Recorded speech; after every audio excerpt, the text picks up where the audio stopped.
rumeksa ingsun lakune stangaya wara kelawan mekak hawa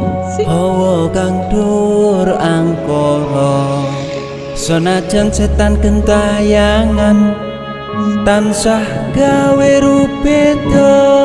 hingga pupusing jaman hametek ingsun nyirep geni wisamorka maperhardaning panca saben ules sing netra linambaran sun kawelasan ingkang paring kamulyan Sang Hyang Jati